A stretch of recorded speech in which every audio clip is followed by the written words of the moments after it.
आप लोग कैसे हैं? आशा करता हूँ कि आप लोग स्वस्थ होंगे, मस्त होंगे और अपने अपने पढ़ाई में व्यस्त होंगे। दोस्तों, आज हम जो है भारतीय इतिहास जो है प्राचीन इतिहास, मध्यकालीन इतिहास और आधुनिक इतिहास का लगभग 1500 क्वेश्चन का जो है सीरीज लेकर के आए हैं। इसको आप पूरा अगर देख लेते हैं, पूरा अगर इसको जो है इस पार से उस पार देख लेते हैं, तो आपका जो है क्वेश्चन किसी भी एग्जाम में छूटने की ये नहीं छूट सकता है। ये मेरी गारंटी है, चूँकि यह जो है पूछा हुआ क्वेश्चन है और जानते हैं कि जो क्वेश्चन पूछा हुआ किसी बोर्ड के द्वारा पूछा जाता है क्वेश्चन, उसी क्वेश्चन को जो नया एग्जाम होने वाला होता है उस एग्जाम में भी पूछे जाने की संभावना अधिक होती है, क्योंकि उसमें कोई भी लफड़ा बोर्ड को या एग्जामिनर को नहीं होता है। उसमें केस सबका भी कोई लफड़ा नहीं होता है। तो इसलिए इस सभी क्वेश्चन को अगर आप पूरा देख लेते हैं तो आपका जो है एक भी क्वेश्चन किसी भी एग्जाम, आप किसी भी तरह का तैयारी करते हैं जिसमें हिस्ट्री से क्वेश्चन आता है, तो उसमें आपको फ़ायदा मिलेगा और क्वेश्चन नहीं छूटेगा। चलिए हम लोग देखते हैं कि कौन सा क्वेश्चन है। तो देखिए, पुरापाषाण काल में आदि मानव के मनोरंजन का साधन क्या था? तो शिकार था। आप लोग जानते हैं पहले जो है पुराने ज़माने में, सबसे पुराने समय में, जैसे आज हम लोग क्रिकेट, कबड्डी वगैरह कुछ भी खेलते हैं, उस समय खेलने का साधन या मनोरंजन का जो साधन था वह था शिकार करना, यानी किसी जानवर को मारना, हंटिंग करना। तो नवपाषाण काल के लोगों द्वारा पाला गया प्रथम पशु, यानी नवपाषाण नए समय में जो है पहले जब पशु पालने की समय आया तो उसमें सबसे पहले जो है भेड़ को पाला गया। सबसे पहले कौन सा हड़प्पाकालीन स्थल खोजा गया था? तो वह था हड़प्पा। और अगला है, सिंधु घाटी सभ्यता अनार्य सभ्यता थी क्योंकि यह एक शहरी सभ्यता थी। अगला क्वेश्चन है, हड़प्पा की सभ्यता निम्नलिखित में से संबंधित है किससे? तो कांस्य युग यानी कांस्य युगीन सभ्यता थी ये। हड़प्पा संस्कृति की मुद्राओं एवं पक्की मिट्टी की कलाकृतियों में किस पशु का चित्रण नहीं किया गया है? तो गाय का जो है चित्रण नहीं किया गया है। हाथी, बाघ और गेंडा का किया गया है, लेकिन गाय का नहीं किया गया। सिंधु घाटी सभ्यता के लोगों की मुद्रा में किस देवता की आकृति है? तो वो है पशुपति, यानी शिव जी का।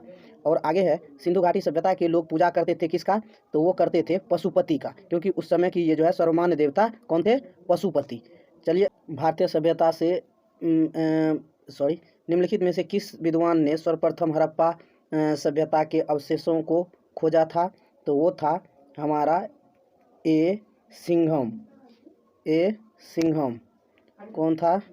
ए सिंघम, यानी सी नंबर आपका सही होगा, सी। भारतीय सभ्यता से जुड़ा कौन सा नाम है? तो वो है, भारतीय सभ्यता से देख सकते हैं सर वेंट स्मिथ, उसके बाद है D Goswami, sir Mortimer Wheeler, sir Alexander Cunningham. तो ये सब तो जो है कहीं न कहीं विदेशी है, तो अगर होगा तो इसका वैसे भी देख सकते हैं स्टार लगा हुआ, तो इसका बी होना चाहिए, क्योंकि हमारे भारतीय सभ्यता या भारतीय लोगों का जो नाम इस तरह का ही होता है, और बाद बाकी तो ये अंग्रेजी नाम है। तो आगे हम लोग जो है दूसरा देखते हैं। अगला प्रश्न देखिएगा दोस्तों कि सिंधु घाटी की सभ्यता और वैदिक सभ्यता में प्रमुख अंतर क्या है? तो सिंधु घाटी और वैदिक सभ्यता में जो प्रमुख अंतर थी वह थी पहली नगरीय थी, जबकि दूसरी ग्रामीण थी। यानी वैदिक सभ्यता जो थी वह ग्रामीण सभ्यता थी, और हड़प्पा सभ्यता या सिंधु घाटी की सभ्यता जो थी वह नगरीय सभ्यता थी। अतः इसका आंसर ए नंबर होगा। तो आप याद भी रख सकते हैं कि सिंधु घाटी सभ्यता जो थी वह क्या थी? नगरीय। ये बार बार पूछा जाता है सिंधु घाटी सभ्यता किस तरह की सभ्यता थी? नगरीय, ग्रामीण, तो आप नगरीय मारेंगे। और अगर वैदिक सभ्यता के बारे में बात करेंगे तो वह ग्रामीण थी। अगला क्वेश्चन देखते हैं, सिंधु घाटी सभ्यता की लिपि क्या थी? तो देखिए, जो सिंधु घाटी की जो सभ्यता थी अभी तक इसकी कोई पहचान नहीं की गई है कि कौन सी लिपि वो लोग लिखा करते थे। तो अतः हमारा आंसर जो है डी के साथ जाएगा। निम्नलिखित में से किसे मृतकों का टीला के नाम से जानते हैं? तो यह है मोहनजोदड़ो को हम लोग मृतकों के टीला के नाम से जानते हैं। मोहनजोदड़ो कहाँ पर स्थित है? तो यह है सिंध, यानी पंजाब या पाकिस्तान के क्षेत्र में भी पड़ता है, और कुछ भाग जो है पंजाब में भी पड़ता है। हड़प्पाकालीन सभ्यता का विशाल कोठार यानी अनाज का संग्रह करने का स्थान कहाँ था? तो यह मोहनजोदड़ो। विशाल स्नानागार भी मिला है, डांसिंग गर्ल ऑफ मोहनजोदड़ो, आप लोग पढ़े भी होंगे। तो हड़प्पाकालीन सभ्यता का विशाल जो अन्न भंडार था वह था मोहनजोदड़ो में। और है अमरी जो हड़प्पा सभ्यता का एक स्थल है, किस प्रांत में स्थित है? तो वह है आपको सिंध में, अमरी। अब देखिए, ये नया क्वेश्चन है जो है इधर, लगभग पहले इसको कभी नहीं ज़्यादातर पूछा जाता, लेकिन अब पूछा जाने लगा है। अमरी को याद रखिएगा कि यह भी जो है हड़प्पा सभ्यता के काल का ही एक स्थल है जो सिंध में पड़ता है। आप लोग जानते होंगे सिंध जो है पाकिस्तान और पंजाब वाला एरिया, यानी भारत और पाकिस्तान के सीमावर्ती क्षेत्र में जो है सिंध पड़ता है। तो इस तरह से आप लोग याद रखिएगा, बहुत अच्छा क्वेश्चन। सिंधु घाटी सभ्यता के अवशेष चिन्ह बतलाते हैं कि लोगों का मुख्य धंधा था कृषि। क्या था? कृषि था। लोगों का मुख्य धंधा क्या था? कृषि। चलिए, सिंधु घाटी सभ्यता का पत्तन नगर किसे कहा जाता है? तो ये सिंधु घाटी सभ्यता का पत्तन नगर जो है, इसको तो लोथल को सिंधु सभ्यता का पत्तन नगर कहा जाता है। निम्नलिखित में से कौन सा स्थल भारत में नहीं है? तो देखिए, भारत में जो है हड़प्पा वर्तमान में भारत में नहीं है। यह कहाँ है? पाकिस्तान में अब पड़ गया है। याद रखिएगा, हड़प्पा जो है भारत में नहीं है, पाकिस्तान में है। चलिए आगे देखते हैं। निम्नलिखित में से कौन एक हड़प्पा सभ्यता की पूर्वी सीमा का निर्धारण करता है? तो ये है आपका जो आंसर होगा, पूर्वी सीमा को निर्धारण करने वाला जो है आलमगीरपुर है। तो आलमगीरपुर कहाँ है? उत्तर प्रदेश में पड़ता है आलमगीरपुर। याद रखिएगा, पूर्व में आलमगीरपुर है और पश्चिम में जो है वही बलूचिस्तान है, और उत्तर में ये जम्मू कश्मीर है, और दक्षिण में दैमाबाद है। अगला प्रश्न लेते हैं, हड़प्पा सभ्यता का कौन सा स्थल भारत में नहीं है? देखिए, भारत में नहीं है तो ये बालाकोट भारत में नहीं है। आप लोग जो है क्या कहते हैं, ये स्ट्राइक हुआ था, एयर स्ट्राइक भारत और पाकिस्तान के बीच, तो वहाँ पर आप लोग पढ़े होंगे कि बालाकोट पर भारत की तरफ से जो है एयर स्ट्राइक किया गया। उसके जो सैनिक छावनी या कह सकते हैं उसका जो ये आतंकवाद का जो छावनी था, उनको उजाड़ दिया गया था।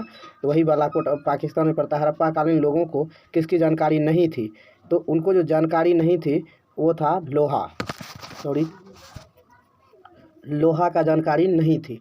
अगला जो प्रश्न है, सिंधु घाटी सभ्यता का लोग आर्य पूर्व सभ्यता किसके प्रमाण मिलने के कारण से कहा जाता है? सिंधु घाटी की सभ्यता को आर्य पूर्व सभ्यता किसके प्रमाण मिलने के कारण कहा जाता है? तो ये बर्तन मिलने के कारण उनको जो है क्या कहा जाता है? पूर्व आर्य सभ्यता कहा जाता है, यानी आर्य से पहले की सभ्यता कहा जाता है। निम्नलिखित में से कौन सा कथन सिंधु घाटी सभ्यता के संबंध में सही है? तो सही कौन सा है? तो देखिए, उनके घर ईंटों के बने थे, एकदम सही है। सभा भवन की खोज मोहनजोदड़ो में हुई। तो आप लोग पीछे देखे थे कि सभा भवन की जो खोज यानी सभागार था और अन्न का भंडार था, तो ये मोहनजोदड़ो में था। घर की निर्माण योजना में खुला चौक मुख्य लक्षण था। उपयुक्त सभी जो है विशेषता जो है उनका था, यानी सभी जो है युग्म सही है। सिंधु घाटी सभ्यता की पहचान निम्न में है। तो क्या है? तो सुंदर मूर्तियाँ, धर्म और दर्शन शास्त्र, आर्थिक और सामाजिक सुधार और शहर योजना प्रणाली के लिए हड़प्पा सभ्यता को जाने जाते हैं। देखिए आगे है जो क्वेश्चन है कि सिंधु घाटी सभ्यता की पहचान निम्न में से किससे है? तो शहर योजना प्रणाली। जानते हैं कि शहरी सभ्यता थी हड़प्पा सभ्यता, और वैदिक सभ्यता क्या थी? ग्रामीण सभ्यता। सिंधु घाटी सभ्यता का ज्ञान मिलता है किससे मिलता है? तो पुरातात्विक उल्लेखन से मिलता है, यानी उत्खनन से। चलिए दोस्तों, थोड़ा सा जो है देखिए, सिंधु घाटी सभ्यता का ज्ञान मिलता है किससे? तो सी है। क्या है सी? तो ये पुरातात्विक उत्खनन से ज्ञान होता है। किस सभ्यता का? सिंधु घाटी सभ्यता का। मानव द्वारा सर्वप्रथम किस धातु का उपयोग किया गया था? यह है तांबा। आप लोग जानते होंगे तांबा, और लोहा का कहीं जिक्र नहीं मिलता है हड़प्पा सभ्यता में। अगला प्रश्न जो है भारतीय यानी वैदिक सभ्यता से है। वैदिक सभ्यता को ध्यान से देखिएगा, वैदिक सभ्यता से बहुत सारा प्रश्न पूछे जाते हैं। हर एग्जाम में जो है वैदिक सभ्यता से भी सवाल, 1-2 सवाल रह सकते हैं या रहते भी हैं। भारतीय पटल पर आर्य लगभग डैश के बीच उभरे। तो कब उभरे? तो इसकी जो है कोई प्रमाणिक तिथि नहीं बताई गई है, लेकिन इतना जानिए कि यह जो है करीब 2500 से 2000 ईस्वी पूर्व इसको हम लोग मान सकते हैं। ठीक है, बहुत सारे इतिहासकारों का ऐसा मानना है, तो इसलिए हम लोग भी मान सकते हैं। तो आर्य कब भारत आए? तो आप डी जो है देख सकते हैं कि 1500 से 1000, जो कि इसमें किसी ऑप्शन में नहीं था, लेकिन इसके ही कुछ मिलता जुलता था, तो इसलिए उसको हम लोग लिए थे। तो चलिए आगे जो है हम लोग देखते हैं अगला प्रश्न देखते हैं। चलिए अगला प्रश्न है, आर्य लोग भारत में कहाँ से आए थे? तो ये आए थे मध्य एशिया से। कहाँ से आए थे? मध्य एशिया से। देखिए, मध्य एशिया से आए थे। बहुत सारा जो है इतिहासकारों का मानना है, कुछ इतिहासकारों का और भी कुछ कहना है, लेकिन ये जो सबसे जो ज़्यादा जो है मानने वाले हैं उनका मानना है मध्य एशिया से। आर्य भारत में किस रूप में आए थे? तो ये आए थे आक्रमणकारी के रूप में। चलिए अगला क्वेश्चन देखते हैं, निम्नलिखित में कौन सा वेद सबसे प्राचीन है? तो आप लोग जानते हैं सबसे पहले जो है ऋग्वेद लिखा गया था। चलिए ऋग्वैदिक आर्य किस भाषा का प्रयोग करते थे? तो ये करते थे संस्कृत का। ऋग्वैदिक आर्य लोग जो थे संस्कृत भाषा का प्रयोग करते थे। याद रखिएगा, ऋग्वेद में सबसे पवित्र नदी का जिक्र था, तो ये सरस्वती को सबसे पवित्र नदी मानते थे। आर्य लोग जो है सबसे पवित्र नदी किसको मानते थे? सरस्वती नदी को। साथ ही साथ याद भी करते जाइएगा, बहुत आसान से याद हो जाएगा। शास्त्रीय संगीत के सिद्धांत का विवेचन की गई है, किसमें की गई है? तो ये की गई है सामवेद में। सामवेद में शास्त्रीय संगीत, अच्छा है, शास्त्रीय साम संगीत, संगीत साम। तो इस तरह से आप याद रख सकते हैं इसको आसानी से। चलिए सूची 1 एवं सूची 2 को सुमेलित कीजिए। तो आप देखिए कि ब्राह्मण है, उपनिषद है, अथर्ववेद है, ऋग्वेद है। तो आप इसको मैच करवाइए, तो आपका जो है मैच हो जाएगा। कैसे हो जाएगा? तो चलिए यानी इसको हम 1 को 3 से मिलाते हैं। देखिए, ब्राह्मण वैदिक कार्यों के संपादन की विधि का वर्णन करता है, अभी भी करता है, पूजा पाठ करता है, वही तो करता है। अब उपनिषद, उपनिषद जो है वो क्या करते थे? तो उपनिषद का काम था शिक्षण संबंधित समस्याओं का वर्णन करना, ठीक है, शिक्षण संबंधित समस्याओं का वर्णन करना। और जो अगला था तो वह है क्या, यानी सी का हो जाएगा क्या? तो सी का हो जाएगा आपका 2 क्या होगा? अवेस्ता के साथ भाषा में समानता, यानी अथर्ववेद का। और ऋग्वेद का बच गया, तो ऋग्वेद का क्या है? जनसाधारण के रीति रिवाजों का व्याख्यान जो है ये करते थे। सॉरी, कुछ तो गलती लग रहा है, सॉरी, बी नंबर है। तो बी में देखिए 1 का जो है 3। अच्छा चलिए इसको हम लोग हटाते हैं। तो देखिए 1 का जो है क्या है? 1 का 3, यानी 1 का 3 क्या है? ब्राह्मण जो है सही है, ये तो सही है। और क्या कहते हैं, 1 इसका भी सही है, यानी बी का 1 ये भी सही है। और सी का जो है 4 है, यानी सी का 4 ये हो जाएगा जनसाधारण के रीति रिवाजों का व्याख्यान। यानी अथर्ववेद में जो है जनसाधारण के रीति रिवाजों का व्याख्यान किया जाता था, और ऋग्वेद में क्या कहते हैं? अवेस्ता के साथ साथ भाषा में समानता का जो है किया जाता था। चलिए अगला प्रश्न देखते हैं। वैदिक युग के लोगों द्वारा सर्वप्रथम किस धातु का प्रयोग किया गया था? तो ये किया गया था किसका? तो डी आपका तांबा का। वैदिक युग के लोगों द्वारा सर्वप्रथम किस धातु का प्रयोग किया गया था? तो ये तांबा का। इसमें कुछ कन्फ्यूजन है, शायद ये लोहा होना चाहिए, वैदिक के समय में लोहा आ गया था। तो चलिए आगे हम लोग देखेंगे, कहीं न कहीं ये टकराएंगे कि सही क्या है। तो ब्राह्मणवाद, जिसे कि आज एक श्रेष्ठ वर्ग के रूप में समझा जाता है, की जड़ें थी, क्या थी? उनका जो जड़ें थे ईसा युग की आरंभिक 2री शताब्दियों में।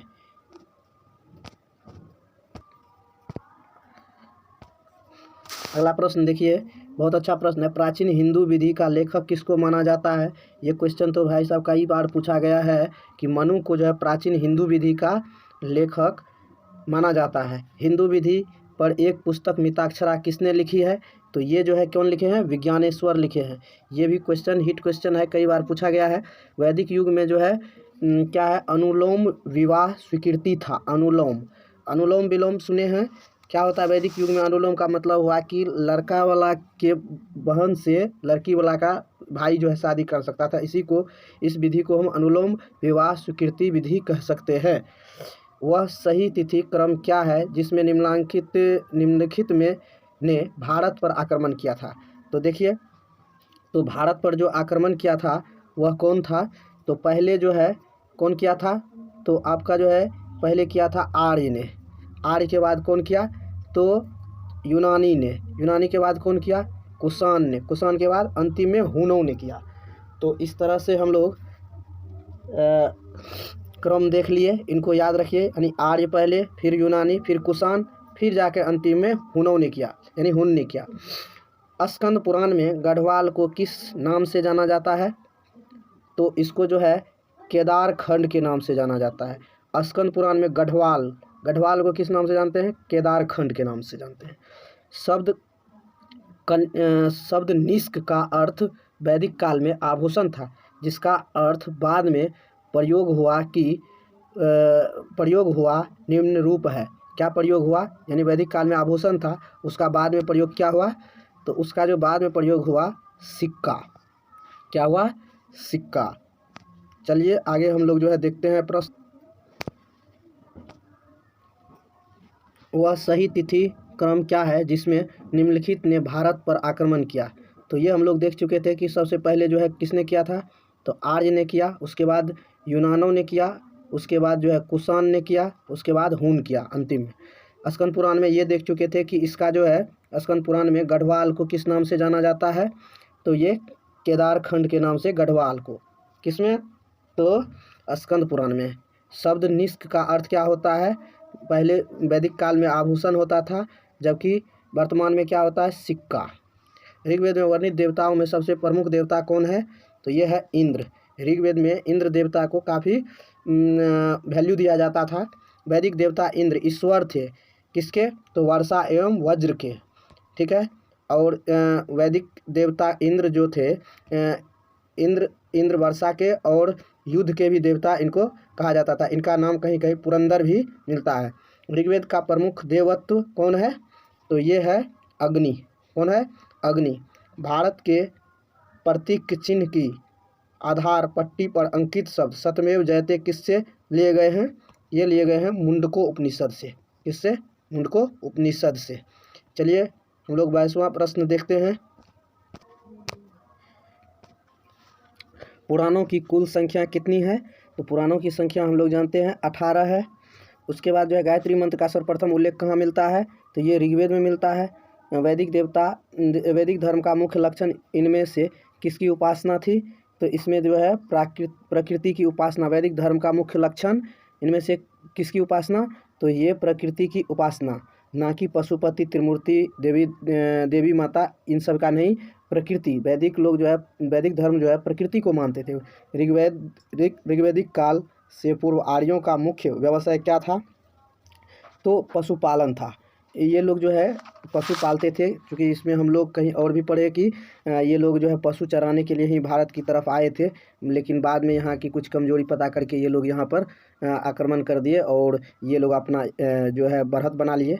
4 आश्रम निम्नलिखित में से संबंधित है, कौन सा, तो जीवन के चरणों से। 4 आश्रम किससे संबंधित है, जीवन के चरणों से। वैदिक साहित्य में प्रयुक्त व्रीहि शब्द का अर्थ है चावल। देखिए वैदिक साहित्य में प्रयुक्त व्रीहि शब्द चावल को कहा जाता था। यानी वैदिक साहित्य में जो है व्रीहि शब्द किसके लिए यूज हुआ है, चावल के लिए, व्रीहि। पाणिनि किस विषय के प्रसिद्ध विद्वान थे, तो ये थे भाषा और व्याकरण के। पाणिनि किस विषय के विद्वान थे, तो भाषा और व्याकरण के। आर्य समाज डैश वर्णों में विभाजित था, ये जो है 4 वर्णों में आर्य लोग विभाजित था। यानी 4 वर्ण, जैसे ब्राह्मण, क्षत्रिय, वैश्य, शूद्र, ये 4 वर्ण थे उनके। चलिए आगे हम लोग क्वेश्चन देखते हैं। देखिए बौद्ध धर्म एवं जैन धर्म जो परीक्षा में बार बार पूछे जाते हैं, इनसे तो निश्चित है, हर एग्जाम में पूछना निश्चित है। बौद्ध धर्म एवं जैन धर्म से, इनको हम लोग बढ़िया से पढ़ते हैं। गौतम बुद्ध का जो जन्म हुआ था वो कहाँ पर हुआ था, तो हम सब जानते हैं कि उनका जन्म हुआ था लुम्बिनी में। कहाँ पर हुआ था, लुम्बिनी। अब लुम्बिनी कहाँ पर है, तो ये नेपाल के तराई में पड़ते हैं लुम्बिनी। इसके बारे में बहुत सारा जो है कथा भी है कि ये इनके माँ जो है रास्ते में जा रहे थे अपने मायके, और तभी ये जो है क्या कहते हैं, लुम्बिनी जो है नेपाल के तराई में, तभी ये रास्ते में बच्चा पैदा हो गए और जन्म लेने के समय उनके मुंह में 32 दांत थे। फिर जा कर के जो है उनसे उनके माँ जो है बहुत मतलब अपने आप को लज्जित महसूस किए, और उनके जन्मदिन के 7वें दिन जो है उनकी मृत्यु हो गई। इस तरह से कुछ कहावतें हैं, पर अब जो हकीकत हो, बुद्ध शब्द का तात्पर्य होता है, क्या होता है, तो बुद्ध शब्द का जो तात्पर्य होता है एक ज्ञान संपन्न व्यक्ति। बुद्ध का मतलब क्या हुआ, एक ज्ञान संपन्न व्यक्ति। गौतम बुद्ध की मृत्यु कहाँ हुई, तो हम सब जानते हैं कि कुशीनगर में। कहाँ पे हुआ था, कुशीनगर। कुशीनगर कहाँ पर है, तो उत्तर प्रदेश में पड़ता है, जहाँ पर चुंद नामक व्यक्ति के यहाँ ये भोजन किए, उनके बाद जो है इनका मृत्यु हो गया। कहा जाता है कि कुछ मांस उंस खिला दिए थे, जिनसे इनका मृत्यु हो गया था। चलिए आगे अगला क्वेश्चन देखते हैं। गौतम बुद्ध के संबंध में सभी सही है सिवाय एक के, तो किसके, तो उन्हें ज्ञान की प्राप्ति राजगृह में हुई थी। ये जो है क्या है कि गलत है, और सब सही क्या है कि उनका जन्म लुम्बिनी में। तो देखिए हम लोग लुम्बिनी में जो उनका जन्म हुआ था, उनकी मृत्यु कुशीनगर में देख चुके हैं। उन्हें ज्ञान की प्राप्ति बोधगया में हुई थी। बस गलत कौन है, ये गलत है, यानी डी नंबर गलत है। गौतम बुद्ध को कौन सी जगह ब्रह्म ज्ञान प्राप्त हुआ, तो इनको हम लोग देखते हैं कि इनको जो ज्ञान प्राप्त हुआ था बोध गया में। अभी हम लोग देखें ये कि बोध गया में इनको ज्ञान की प्राप्ति हुई। अगला सवाल है, भगवान बुद्ध ने अपना प्रथम उपदेश कहाँ दिया था, तो अपना प्रथम उपदेश जो दिया था ये कहाँ दिया, सारनाथ में। कहाँ पर? सारनाथ। चलिए, जातक पवित्र ग्रंथ है, तो जातक जो है किसका पवित्र ग्रंथ है? तो यह है बौद्धों का। बौद्ध का पवित्र ग्रंथ के बारे में पूछे कि बौद्ध का पवित्र ग्रंथ कौन है, तो कहेंगे जातक। इसी तरह से बौद्ध धर्म के प्रचार प्रसार के लिए कौन सी भाषा का प्रयोग की गई थी? तो बौद्ध धर्म की प्रचार प्रसार के लिए पाली भाषा का प्रयोग किया गया था। किस भाषा का? पाली। और ज़्यादातर उपदेश भी जो दिए थे ये पाली भाषा में ही दिए थे। त्रिपिटक डैश का धार्मिक ग्रंथ है, तो हम लोग जानते हैं त्रिपिटक भी जो है किसका है? बौद्ध धर्म का जो है ये पवित्र ग्रंथ माना जाता है। चलिए आगे हम लोग जो है सवाल देखते हैं।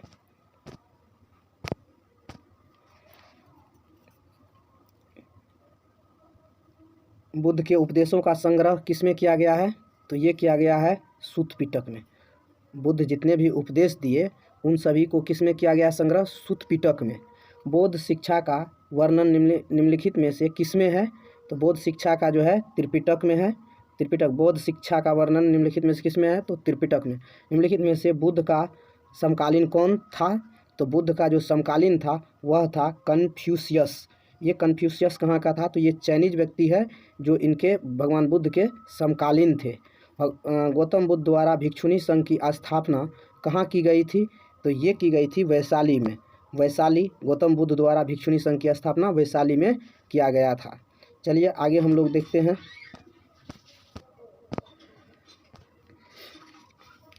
सांची किसकी कला व मूर्ति कला का निरूपण करता है? तो ये करता है बौद्ध का। किसका करता है? बौद्ध का। सांची किसकी मूर्ति कला कला व मूर्ति कला का निरूपण करता है? तो बौद्धों का सांची। देखिए सांची स्तूप भी है मध्य प्रदेश में, तो इनको भी याद रखिएगा। सांची कहाँ पर है? और बौद्ध स्मारक स्तूप कहाँ बनाए गए थे? तो बौद्ध स्मारक स्तूप जो है ये बनाए गए थे कहाँ पर? तो बुद्ध के अवशेषों पर। सही है। बुद्ध के जीवन से संबंधित स्थानों पर। एकदम सही है। संघ के प्रमुख सदस्यों के अवशेषों पर। ये भी सही है। और बौद्ध मठों द्वारा अर्चना के स्थानों पर, यानी सभी सही है। तो अब बुद्ध के उपदेशों का मुख्य संबंध था क्या? तो बुद्ध के उपदेशों का मुख्य जो संबंध था वह था विचारों और चरित्र की शुद्धता। ठीक है। बुद्ध के उपदेशों का मुख्य संबंध विचारों और चरित्र की शुद्धता। यही तो होना भी चाहिए, किसी भी धर्म का यही होना चाहिए। कपिल वस्तु संबंधित है, तो किससे? कपिल वस्तु जो संबंधित थे भगवान बुद्ध से, कपिल वस्तु। चतुर्थ बौद्ध सम्मेलन किसके शासनकाल में हुआ था? तो हम लोग जानते हैं कि कनिष्क के शासनकाल में हुआ है चतुर्थ। कहाँ हुआ था? तो कुंडलवन। ठीक है, जम्मू कश्मीर में। कुंडलवन जम्मू कश्मीर। बौद्ध धर्म के संबंध अर्धगोलाकार अंत्येष्टि संबंधी टीले को क्या कहते हैं?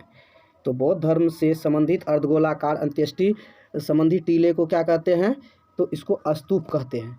ठीक है, अर्धगोलाकार यानी मान लीजिए कि बॉल को काट करके ऐसे उल्टा देते, यानी वो जो नाद होता है गाँव सब में गाय भैंस को खाने वाला, उसको उल्टा दीजिए तो उस टाइप के आकार को हम लोग अर्धगोलाकार अंत्येष्टि कहते हैं, यानी उसको हम लोग स्तूप कहते हैं। तो स्तूप समझ गए कैसे होता है। आजीवक संप्रदाय के संस्थापक कौन थे? तो आजीवक संप्रदाय के जो संस्थापक थे ये थे कौन? तो मखली गोसाल। कहीं कहीं पर रहता है मखली पुत्र गोसाल, लेकिन यहाँ पर है मखली गोसाल। कोई बात नहीं है। चलिए हम लोग अगला प्रश्न लेते हैं। देखिए हमारा अगला प्रश्न है, जैन धर्म के प्रथम तीर्थंकर थे कौन? जैन धर्म के जो प्रथम तीर्थंकर थे वो थे कौन? तो ऋषभदेव। कौन थे? ऋषभदेव। याद रखिएगा, बहुत इंपॉर्टेंट है कि जैन धर्म के प्रथम तीर्थंकर कौन थे? ऋषभदेव। और अंतिम अगर पूछा जाए यानी 24वां तीर्थंकर, तब हम लोग कहेंगे महावीर स्वामी। अगर 24वां तीर्थंकर पूछे तो महावीर स्वामी, अगर फर्स्ट पूछे तो ऋषभदेव। महावीर ने डैश में निर्वाण प्राप्त किया था, तो ये किया था कब? तो ये 527 ईस्वी पूर्व में किया था। ठीक है। उसके बाद अगला प्रश्न जो है वह है, निम्नलिखित में से कौन जैन धर्म के असली संस्थापक माने जाते हैं? तो जैन धर्म के हम लोग जानते हैं महावीर को। वर्धमान इनका नाम था बचपन का, उसी का जो है नाम महावीर बाद में पड़ गया जब उनको ज्ञान की प्राप्ति हुई। तो जैसे गौतम बुद्ध का नाम जो है बचपन में सिद्धार्थ था, फिर बाद में जो है उसका नाम बुद्ध पड़ गया जब ज्ञान की प्राप्ति हुई तब। महावीर का जन्म कहाँ हुआ था? तो महावीर का जो जन्म हुआ था कुंडलग्राम वैशाली। अब वो हम लोग जो पढ़े थे कि बौद्ध धर्म का जो चौथी मतलब जो है सम्मेलन हुआ था वो था कुंडग्राम। यह है कुंडलग्राम और कुंडग्राम अब कुंडलग्राम वैशाली में है, जबकि कुंडलग्राम कहाँ है, जम्मू कश्मीर में है। तो इस तरह से हम लोग अगला प्रश्न को लेते हैं जो काफ़ी, चलिए दोस्तों अगला देखते हैं। जैनवाद में पूर्ण ज्ञान के को निम्न रूप में उल्लिखित किया गया है। तो इनको जो है जैनवाद में जो है कैवल्य कहा गया। जिनको पूर्ण ज्ञान हो गया तो उनको वह कैवल्य बोलते हैं। बुद्धवाद और जैनवाद आंदोलन आवश्यक रूप से निम्नलिखित के विरुद्ध थे। तो किसके विरुद्ध थे? तो ब्राह्मणों के रिवाजों तथा अनौपचारिकताओं के विरुद्ध थे। ठीक है, भगवान बुद्ध और महावीर ये लोग जो भी मतलब आंदोलन किए, या इनके समर्थकों ने जो आंदोलन किए, वो ब्राह्मणवादों के रीति रिवाज जो भी थे या वो पाखंड पाना पर ही ये आघात पहुंचाए या उनको ख़त्म करने के प्रयास किए। हद तक प्रयास सफल भी रहा, लेकिन ब्राह्मणवाद इतना मतलब जड़ से मजबूत था कि वो अभी भी ख़त्म नहीं हुआ है। तो महावीर एवं बुद्ध दोनों ने किसके शासनकाल में उपदेश दिया था? तो दोनों दिए थे बिंबिसार के शासनकाल में। बहुत इंपॉर्टेंट क्वेश्चन है कि महावीर एवं बुद्ध दोनों किसके शासनकाल में उपदेश दिए थे? तो बिंबिसार के शासनकाल में। निम्नलिखित में से बौद्ध धर्म एवं जैन धर्म पर्याय है किस चीज़ का? अहिंसा का। दोनों जो है अहिंसा पर बल दिए। चलिए अगला जो हम लोग लेते हैं, षोडश महाजनपद से मगध के उत्कर्ष तक। तो हम लोग जानते हैं कि भगवान बुद्ध और महावीर के समय में क्या कहते हैं 16 महाजनपद थे, जिनको हम लोग षोडश कहते हैं, या 16 महाजनपद से मगध में जो है जो सबसे काफ़ी समृद्ध महाजनपद थे उनको हम लोग देखेंगे और सभी को देखेंगे कि किसकी राजधानी कहाँ थी, उसका जो है मतलब कौन सा वंश उस पर शासन करते थे, उनका क्या कहानी है, उनको भी हम लोग देखेंगे। चलिए अगला प्रश्न लेते हैं। बिंबिसार के समय में मगध की राजधानी कौन सी थी? तो बिंबिसार के समय जो मगध की राजधानी राजगृह थी, यानी राजगीर भी कह सकते हैं इसको और राजगृह भी कह सकते हैं। तो बिंबिसार के समय में मगध की राजधानी कहाँ थी? राजगृह। और भगवान बुद्ध और महावीर किसके शासनकाल में जो है दोनों उपदेश दिए थे? तो वह बिंबिसार के समय में। मगध का कौन सा शासक बुद्ध का समकालीन था? तो देखिए बुद्ध का समकालीन कौन था? तो आप अभी ऊपर देखे ही हैं कि बिंबिसार, तभी तो इनके शासनकाल में जो है दोनों उपदेश दिए थे। इनको काफ़ी बढ़िया से संभाल के याद रखिएगा। पंचमार्क सिक्का कहाँ चलता था? देखिए पंचमार्क सिक्का जो चलता था मौर्य काल में चलता था। मौर्य काल में कौन सा सिक्का चलता था? पंचमार्क। सिक्कों के अध्ययन को क्या कहते हैं? तो सिक्कों के अध्ययन को कहते हैं न्यूमिस्मेटिक। न्यूमिस्मेटिक क्या बोलेंगे? न्यूमिस्मेटिक। सिक्कों के अध्ययन को न्यूमिस्मेटिक। बार बार ये सवाल जो है दोहराया जाता है, कहीं न कहीं हर एग्जाम में पूछा जाता है कि सिक्कों के अध्ययन को क्या कहा जाता है? तो क्या कहेंगे? न्यूमिस्मेटिक। याद रख लीजिएगा, इनको कहीं लिख भी लीजिएगा। शिशुनाग ने अपनी राजधानी कहाँ बनाई थी? शिशुनाग जो है अपनी राजधानी कहाँ बनाई थी? तो ये वैशाली में बनाए थे। शिशुनाग जो है अपनी राजधानी कहाँ बनाए थे? वैशाली में। चलिए अगला जो है प्रश्न है कि शिशुनाग ने अपनी राजधानी कहाँ बनाए थे? तो ये बनाए थे वैशाली को। शिशुनाग वैशाली, देखिए कितना अच्छा है, इनको कोरिलेट कर सकते हैं। नाग वैशाली, नाग जो है ऐसे याद रख सकते हैं। शिशुनाग जो है वैशाली, यानी शाली को कुछ कह रहे हैं। प्राचीन काल में किस जनपद की राजधानी उज्जैन थी? तो ये अवंती की राजधानी कहाँ थी? उज्जैन। पटना शहर का पुराना नाम क्या था? तो सब जानते हैं कि पटना का पुराना नाम पाटलिपुत्रा था। और अलेक्जेंडर ने भारत पर कब आक्रमण किया था? तो अलेक्जेंडर ने भारत पर कब आक्रमण किया था उनको हम लोग देखते हैं। अलेक्जेंडर ने भारत पर 326 ईस्वी पूर्व जो है भारत पर आक्रमण किया था। और जब यानी सिकंदर को अलेक्जेंडर भी बोलते हैं, तो ये भी पूछा जा सकता है, या सिकंदर भी पूछा जा सकता है। और उस समय ये भी क्वेश्चन पूछा जाता है कि जब सिकंदर भारत पर आक्रमण किया था तो मगध का शासक कौन था? तो वो कौन था? तो घनानंद। चलिए आगे वो मिलेंगे ही। 326 ईसा पूर्व उत्तर पश्चिम भारत में सिकंदर का आक्रमण इनमें से किसके काल में हुआ था? देखिए क्वेश्चन आ ही गया है। तो ये हुआ था नंद वंश के शासनकाल में। किस वंश के? नंद वंश। यानी 326 ईस्वी पूर्व उत्तर पश्चिम भारत में सिकंदर का अतिक्रमण इनमें से किसके शासनकाल में या किसके काल में हुआ था? तो नंद वंश के काल में। नंद वंश का राजा कौन था? घनानंद। सिकंदर की मृत्यु कहाँ हुआ? तो उनका जो मृत्यु हुआ था बेबीलोन में। कहाँ हुआ? बेबीलोन में। कौन सी नदी सिकंदर महान के भारत आक्रमण की सन्निकट पूर्वी सीमा थी? तो वह नदी थी ब्यास। उनका सेना जो है ब्यास नदी को पार करने से मना कर दिया था। किस यूनानी साहित्यकार को इतिहास का जनक कहा जाता है? तो इतिहास का जनक हेरोडोटस को कहा जाता है। भारत का प्रथम साम्राज्य निर्माता कौन सा वंश था? तो ये था कौन सा? तो मौर्य वंश। भारत का प्रथम साम्राज्य निर्माता कौन सा वंश था? तो मौर्य वंश। निम्नलिखित में से कौन सा भारत नहीं आया था?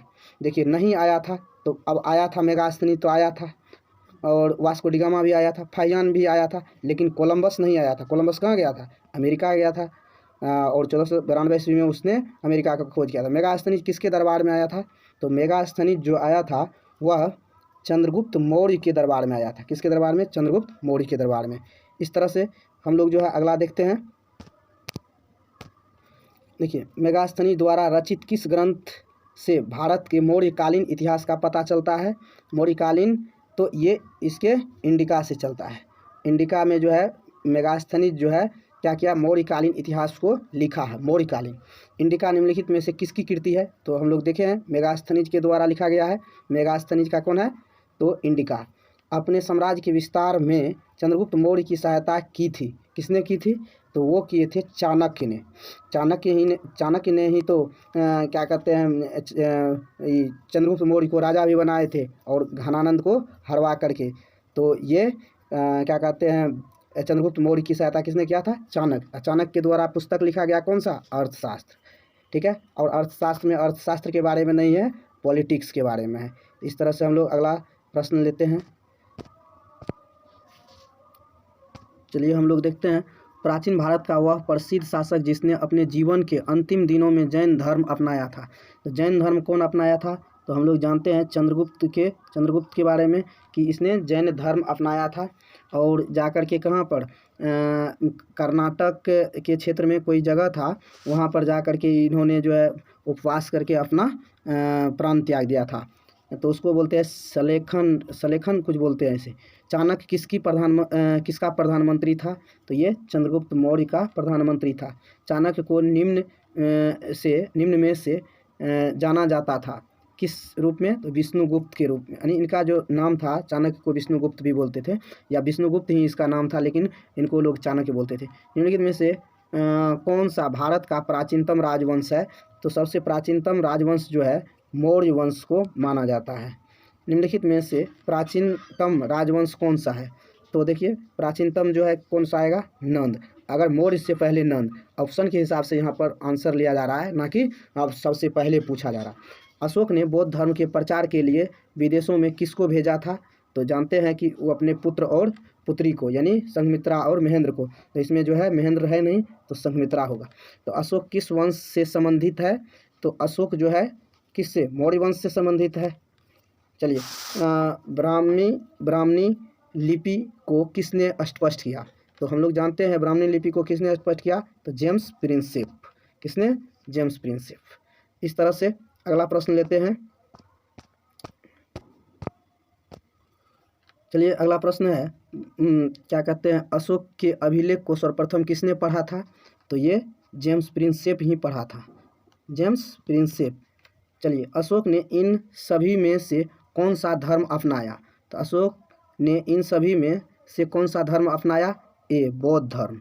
किस धर्म को अपनाया? बौद्ध धर्म को। अपने अभिलेखों में प्रायः जिस नाम से अशोक संदर्भित है वह है कौन सा? प्रियदर्शी। उसको क्या बोलते थे? प्रियदर्शी। सम्राट अशोक पर कलिंग युद्ध के प्रभाव को निम्न पर देखा जा सकता है। किस पर देखा जा सकता है? चट्टान आलेख या अभिलेख पर। ठीक है, तो अगला प्रश्न लेते हैं।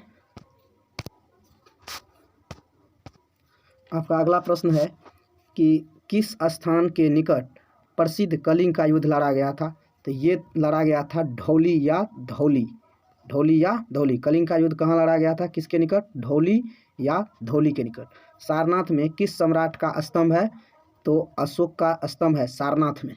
ठीक है, सारनाथ में किसका स्तंभ है? अशोक का स्तंभ। सारनाथ का लॉयन कैपिटल किस शासक से संबंधित है? तो ये लॉयन कैपिटल अशोक से संबंधित है। आप लोग देखे होंगे थाना सब में या कहीं कहीं सिक्का पर भी जो है शेर का जो है चिन्ह रहता है, वह अशोक के लॉयन कैपिटल से ही लिया गया है। अशोक ने अपने शिलालेखों में अपने समकालीन दक्षिण के किस राज्य का उल्लेख नहीं किया था? तो वह किसका नहीं किया था? तो कुषाणों का उल्लेख नहीं किया था। अशोक ने अपने शिलालेखों में अपने समकालीन दक्षिण के किस राज्य का उल्लेख नहीं किया था? तो कुषाण का। मौर्य साम्राज्य में प्रचलित मुद्रा का नाम क्या था? तो मौर्य काल में जो प्रचलित मुद्रा था उसको पन बोलते थे। क्या बोलते थे? मौर्य काल में प्रचलित मुद्रा को पन। निम्नलिखित में या निम्नांकित में से कौन मौर्य वंश का शासक नहीं है? देखिए पूछ रहा है मौर्य वंश का शासक नहीं है, तो नहीं कौन है? तो अजातशत्रु नहीं है।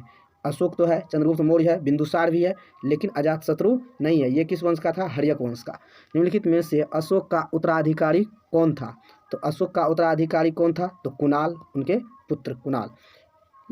मौर्य वंश का अंतिम राजा कौन था? मौर्य वंश का बृहद्रथ, यानी ये अशोक का पोता सब था जो अंतिम था। इनके जो है मंत्री था, क्या नाम था उनका?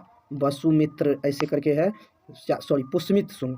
इनका हत्या करके राज हथिया लिया और उस पर अपना शासन स्थापित कर लिया, यानी इसके बाद शुंग वंश आ गया था। प्रसिद्ध सांची स्तंभ किसके समय में बना था? तो देखिए ये जो है अशोक के समय में बना था। जिस सांची स्तूप का बात जो है भगवान बुद्ध के लिए किया गया, स्तूप देखे ही होंगे, और वहाँ सांची स्तंभ भी बनाया गया। उसके दीवार पर जो है अशोक के बारे में कुछ उत्कीर्ण है, क्या हुआ कि कैसा राजा था, यानी अभिलेख यही तो होता है ना। तो इस तरह से हम लोग देखते हैं 28 नंबर प्रश्न को। देखिए 28 नंबर प्रश्न है, पाटलिपुत्रा निम्नलिखित में से किन नदियों के संगम पर बसा है? तो पाटलिपुत्रा किन नदियों के संगम पर है? तो ये है गंगा और सोन के संगम पर। कौन है? पाटलिपुत्रा, यानी पटना, आज के समय में उसको पटना बोलते हैं।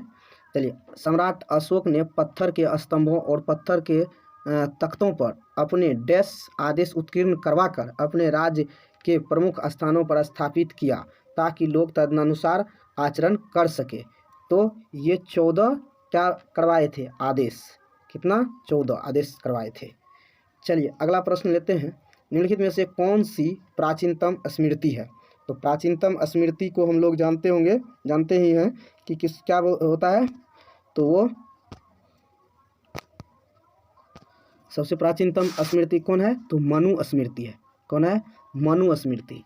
चलिए, मगध में शाही मौर्यों के ठीक बाद उत्तराधिकारी कौन थे? तो मगध में शाही मौर्यों के ठीक बाद उत्तराधिकारी कौन थे? तो ये थे शुंग। देखिए मगध में शाही मौर्यों यानी बृहद्रथ का हत्या किसने किया था? शुंग वंश का कौन? पुष्यमित्र शुंग। तो कारा उत्तराधिकारी कौन थे? तो ये शुंग थे। लगभग 185 ईस्वी पूर्व में पुष्यमित्र द्वारा स्थापित किया गया भारतीय शासक वंश कौन सा है जिसने मौर्य वंश का स्थान लिया? तो ये कौन लिया? तो शुंग लिया। उसके बाद शुंग वंश का अंतिम शासक कौन था? तो शुंग वंश का देवभूति। तो शुंग वंश का अंतिम शासक जो है देवभूति था। गौतमी पुत्र सतकर्णी किस वंश का शासक था? तो ये सब जानते होंगे, सातवाहन का गौतमी पुत्र सतकर्णी। सातवाहनों के अधिकतर सिक्के किस धातु के मिले हैं? तो ये मिले हैं किसके? शीशे के। देखिए सातवाहन शीशा, और सातवाहन में मातृ सत्तात्मक वहाँ चलता था, यानी हम लोग जो कोई जो पूर्वज का धन होता है तो उसमें हमारा जो किसका? लड़का का अधिकार होता है, जबकि वहाँ पर सातवाहन वंश में या सातवाहन के राज में क्या होता था? उस पर जो है लड़की का हक होता था। चलिए अगला प्रश्न लेते हैं। शक संवत जो 78 ईस्वी से प्रारंभ होता है प्रकट करता है किस बात? शक संवत जो 78 ईस्वी से प्रारंभ होता है प्रकट करता है क्या? तो ये करता है कनिष्क का शासन। किसका? कनिष्क के शासन के बारे में ये बताता है। भारतीय राष्ट्रीय पंचांग किस नाम से जाना जाता है? तो भारतीय राष्ट्रीय पंचांग को हम लोग शक संवत के नाम से जानते हैं। ठीक है, जो शक संवत 78 ईस्वी से प्रारंभ होता है। और ये कनिष्क कहाँ का शासक था? ये जम्मू कश्मीर वाले क्षेत्र का शासक था।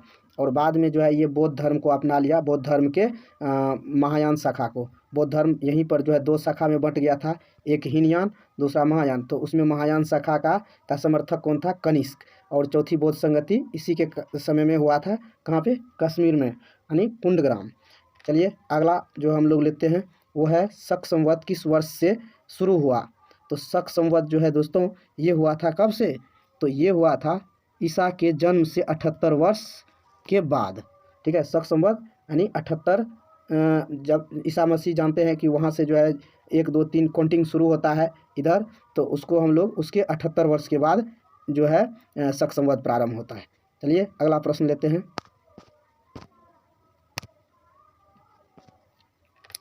प्राचीन भारत में चिकित्सा शास्त्र पर ग्रंथ लिखा था, किसने लिखा था, चरक ने। चरक किसके दरबारी में रहता था, कनिष्क के दरबार में। चरक कहाँ पे रहता, तो कनिष्क के दरबार में कौन रहता, चरक, उनका राजवैद्य था। और यह चिकित्सा शास्त्र ग्रंथ भी लिखा था चरक। आयुर्वेद का जनक किसे कहा जाता है, तो ये भी था चरक को आयुर्वेद का जनक कहा जाता है, जनक मतलब पिता। ईसा पूर्व 2वीं सदी में कागज बनाने की कला को किसने खोजा था, कागज बनाने की कला को किसने खोजा था, तो ये चीनियों के द्वारा। देखिए दोस्तों, कागज पूछे चीनी, रेशम का कीट पूछे या रेशम वस्त्र चीनी, रुपया का जो है वो भी चीन, कागज चीन, उसके बाद जो सिविल सेवा परीक्षा का भी पूछे तो चीन। यानी बहुत सारी चीज़ों का जो है आविष्कार चीन के द्वारा किया गया। कौन सी 2 सभ्यताओं के गांधार कला शैली की रचना में सहायता प्रदान की है, तो वह कौन सा है, तो 2 सभ्यता मिल करके जो है गांधार कला शैली की रचना में सहायता मिली है, वो है कौन सा, भारतीय एवं यूनानी।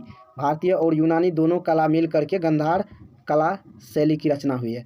विक्रम संवत एवं शक संवत में कितने वर्ष का अंतर है, तो विक्रम संवत और शक संवत में 135 वर्ष का अंतर है। शक संवत और विक्रम संवत में 135 वर्ष का अंतर है। कनिष्क की राजधानी कहाँ थी, तो पेशावर। पेशावर कहाँ है, पाकिस्तान में। वही कनिष्क है जो जम्मू कश्मीर के क्षेत्र में शासन करता था। और भगवान बुद्ध का जो चौथा सम्मेलन हुआ था वहीं पर हुआ था, जहाँ पर बोले थे कि क्या कहते हैं, बौद्ध धर्म 2 भागों में बंट गया था, हीनयान और महायान। महायान शाखा में कनिष्क जो है महायान शाखा का समर्थक कनिष्क बन गया और कनिष्क के दरबार में ही चरक रहता था।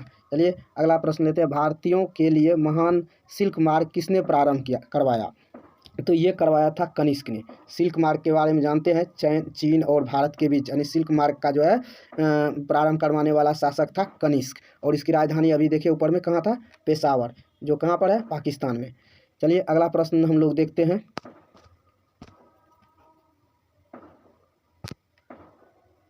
हमारा अगला प्रश्न है कि भारतीयों के लिए महान सिल्क मार्ग किसने प्रारंभ करवाया था, तो ये करवाया था कौन, कनिष्क ने, ठीक है। कुषाण काल में सबसे अधिक विकास किस क्षेत्र में हुआ था, तो कुषाण काल में जो है सबसे अधिक विकास हुआ था कला के क्षेत्र में।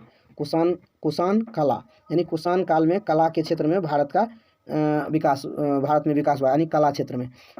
अशोक द्वितीय के नाम से किसे जाना जाता है, अब देखिए अशोक था, अब अशोक द्वितीय भी आ गया। वो किसको कहते हैं अशोक द्वितीय, तो कनिष्क को अशोक द्वितीय भी कहते हैं, क्योंकि ये भी क्या कहते हैं, अशोक के जैसे ही उदार और धार्मिक प्रवृत्ति के होने के कारण इनको कनिष्क को दूसरा अशोक भी कहा गया। किसने बड़े पैमाने पर स्वर्ण मुद्रा यानी सोने की मोहर चलवाई थी, तो ये भी चलवाए थे कुषाणों ने। किसने चलाए थे, कुषाण, ठीक है। तो कनिष्क जो है कुषाण ही थे। कलिंग प्रदेश के महान शासक कौन हुए थे, तो ये हुए थे खारवेल, राजा खारवेल, ठीक है। चलिए हम लोग अगला प्रश्न लेते हैं। हमारा अगला प्रश्न है, चालुक्य शासक पुलकेशिन द्वितीय ने किसे हराया था, तो चालुक्य शासक पुलकेशिन द्वितीय जो है हर्षवर्धन को हराया था।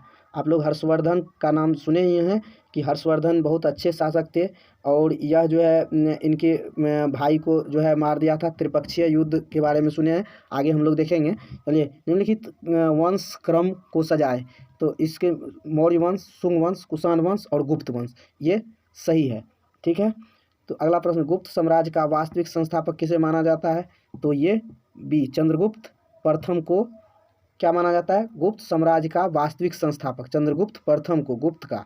चलिए अगला प्रश्न देखते हैं, गुप्त वंश का संस्थापक कौन था, तो श्रीगुप्त था। गुप्त वंश का संस्थापक श्रीगुप्त। भारत का नेपोलियन किसे कहा जाता है, तो ये कहा जाता है समुद्रगुप्त को, भारत का नेपोलियन। चंद्रगुप्त विक्रमादित्य किस वंश से संबंधित थे, चंद्रगुप्त विक्रमादित्य जो थे गुप्त वंश से संबंधित थे। किस गुप्त शासक को विक्रमादित्य की उपाधि दी गई है, तो वो दी गई किसको, तो चंद्रगुप्त द्वितीय को।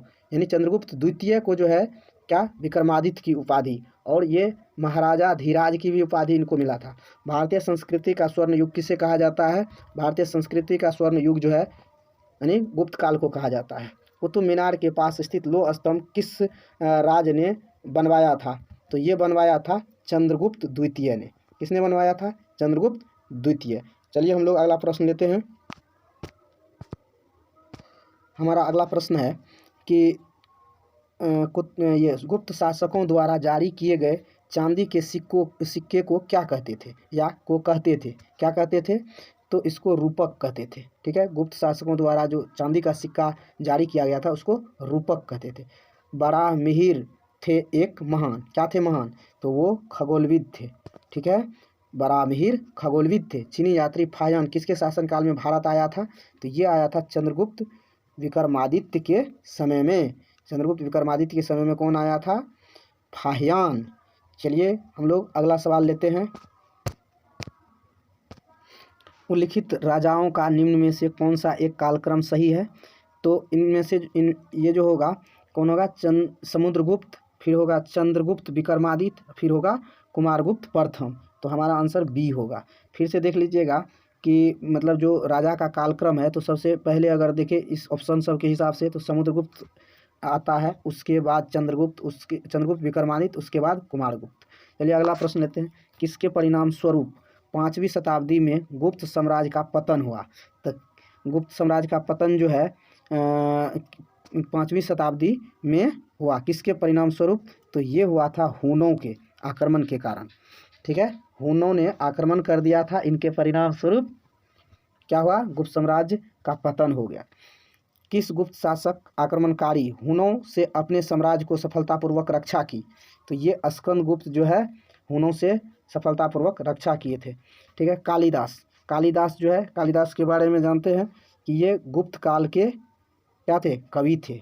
गुप्त काल यानी चंद्रगुप्त विक्रमादित्य जो है उनके काल के ये जो है बहुत बड़े कवि थे। आर्यभट्ट भारत के प्रसिद्ध थे। क्या थे ये? गणितज्ञ। आर्यभट्ट गणितज्ञ थे। किसके काल के? तो ये गुप्त काल के। किस गुप्त शासक ने शांति प्रिय एवं वैदेशिक संबंध स्थापित किया? किस गुप्त शासक ने शांति प्रिय एवं वैदेशिक संबंध? तो ये किया था कुमारगुप्त। चीनी यात्री ह्वेनसांग ने निम्नलिखित में से किसके शासनकाल में भारत आया था? तो ये आया था हर्षवर्धन के समय में। देखिए याद रखिएगा इसको, ह्वेनसांग हर्षवर्धन, ह्वेनसांग हर्षवर्धन। और फाहियान चंद्रगुप्त विक्रमादित्य के समय में, फाहियान चंद्रगुप्त विक्रमादित्य के समय में। अगला प्रश्न लेते हैं। हमारा अगला प्रश्न जो है वह है कि किस बौद्ध ग्रंथ और चीन से भारत आए तीर्थयात्री ने बौद्ध धर्म की पवित्र रचनाओं का अनुवाद संस्कृत से चीनी भाषा में किया? यानी जो हमारी भाषा भारतीय भाषा थी उनको वो चीनी में किया। तो किसने किया था? तो ये किया था आई चिंग यानी इतिसिंग उसको बोलते हैं। ह्वेनसांग, देखिए फाहियान, ह्वेनसांग, इतिसांग, इस तरह से याद रखिए। फाहियान, ह्वेनसांग, इतिसांग, लास्ट में इतिसांग आया था। निम्नलिखित में से किस विदेशी यात्री ने तक देश के ब्राह्मण स्वयं खेती करते थे कहा है? तो ये ह्वेनसांग कहा है। ठीक है, निम्न यात्रियों का सही कालक्रम। तो सबसे पहले देखते हैं ह्वेनसांग, इतिसांग और थॉमस रो। तो ये सब जो है ह्वेनसांग आया, उसके बाद इतिसांग और थॉमस रो। लेकिन ह्वेनसांग से भी पहले अगर के तो कौन आया था? तो ये आया था फाहियान। तो अतः हमारा आंसर बी होगा। चलिए अगला प्रश्न देखते हैं। चलिए अगला प्रश्न देखते हैं भाई साहब। हर्षवर्धन ने शासन किया था किस पर?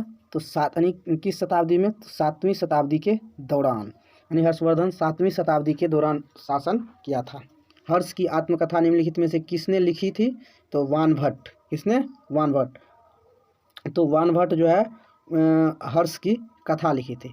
उसके बाद निम्न में से कौन राजा हर्षवर्धन के समय की जानकारी के लिए सबसे छोटा स्रोत है?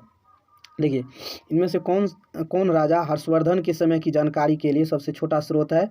तो ये है वानभट्ट। वानभट्ट के द्वारा जो रचित पुस्तक है या उनकी जो आत्मकथा लिखे हैं उनसे पता चलता है। निम्नलिखित युग्मों में से कौन सही है? तो अश्वघोष विक्रमादित्य, उसके बाद वानभट्ट हर्षवर्धन, कालिदास समुद्रगुप्त और हरिसेन कनिष्क। तो इसमें कह रहा है क्या पूछा है? सही कौन है? तो सिर्फ जो है हर्षवर्धन बाणभट्ट का दरबारी कवि था, जबकि ये सब बिल्कुल गलत है। चलिए, हर्षवर्धन द्वारा रचित नाटक क्या है? तो देखिए, रत्नावली जो है हर्षवर्धन के द्वारा रचित नाटक है, जबकि जो है कादम्बरी जो है और एक और है जो बाणभट्ट के द्वारा लिखा गया है।